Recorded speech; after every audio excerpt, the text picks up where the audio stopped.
Hello guys, here to do another video, an update on the motion sim rig. So I'm still working on the G seat, but I really wanted to use the 4-point harness that I have. So I went ahead and got that mounted while I still work on the G seat. So I wanted to show that off. So what I had to do is unzip the back of the seat here, this back cover, and then I used this rod here. There we go.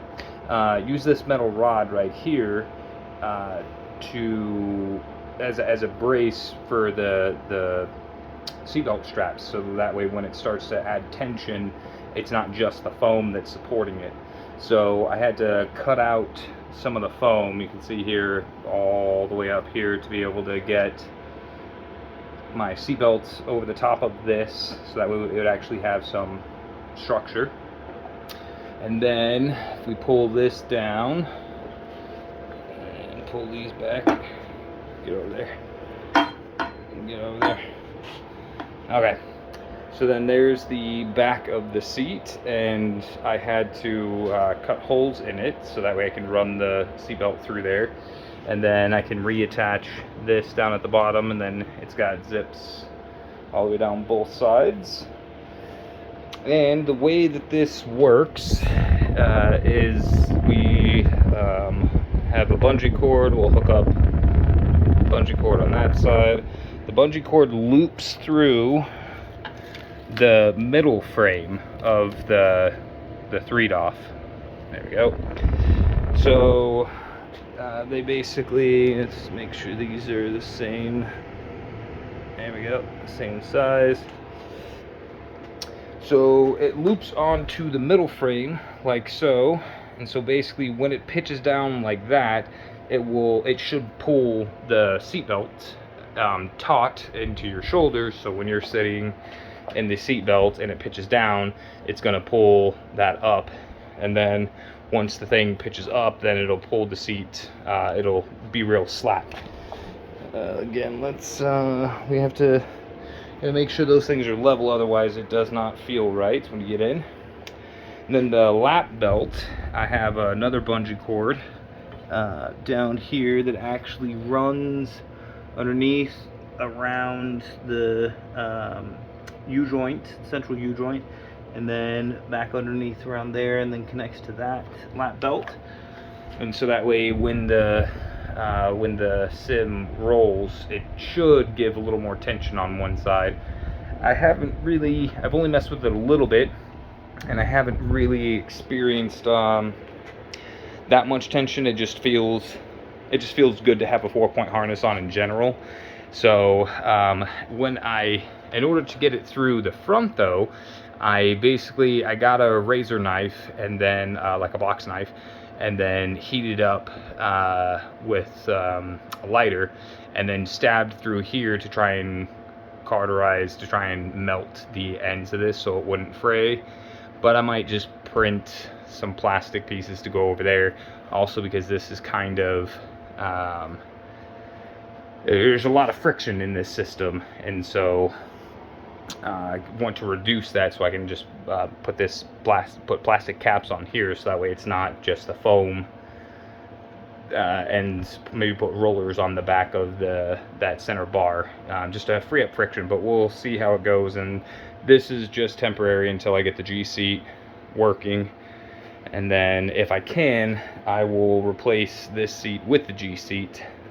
Now the next thing that we have is this thing that I built right here, quasi little button box, but essentially I got really tired of having to take the charger off the battery and then connect and disconnect the positive lead on there. That's basically how I would turn the motion rig on and turn it off. So that's really annoying, and I don't like doing that anymore. So I went and bought 3 12-volt 35 amp switches from Autozone, and then wired those up. So now I can turn on the motors individually. So this will be the left side, this will be the right side, and this will be traction loss.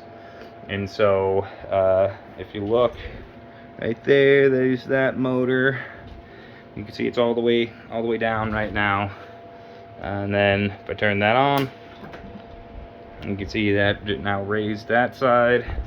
And then we turn the next switch on, then you can see that raised the other side, which is actually a little bit, it's sitting too high. You can see that that's not level at all. Oh, so we got to come back here. I'm just going to show you guys what I have to do. Come back here and adjust.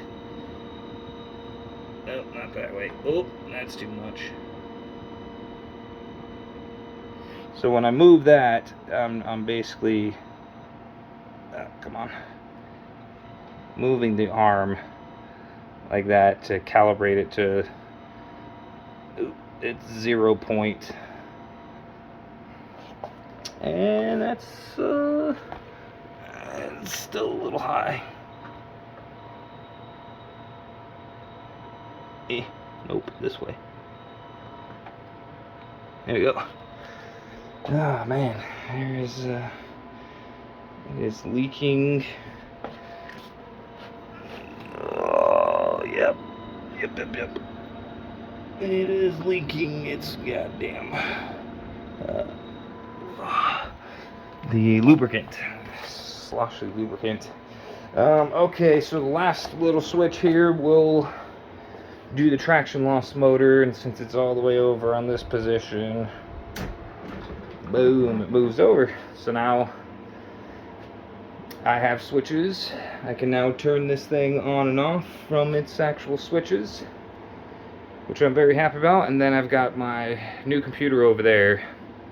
I tried to activate the SimTool software, but you can only have 2 activations at one time, so I had to contact them in order to get them to trigger it on the server side so I can actually activate the software.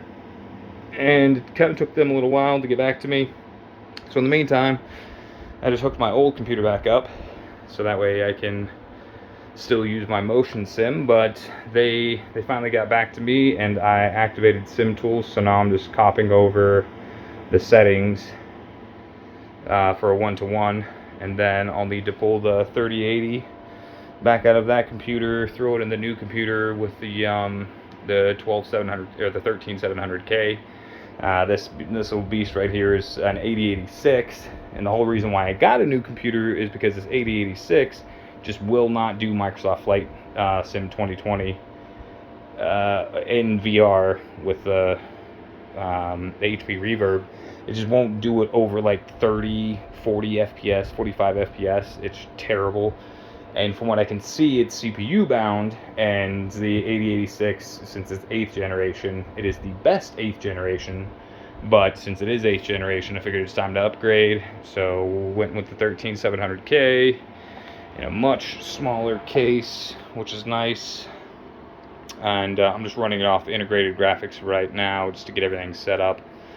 And then I'll get it switched over and continue working on the G seat, so that way I can A, have me another simulator, and then also B, hopefully put that one on top of this simulator and see how well that goes. But that is about all.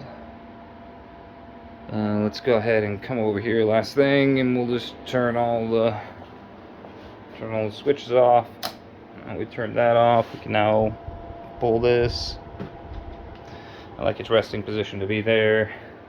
And then I turn this one off before I turn the other one off, because this the gearbox in this one is really tough, whereas that one will just fucking plummet. Yeah. Alright, well that's pretty much everything. That's the latest update. So thanks for coming and taking a look.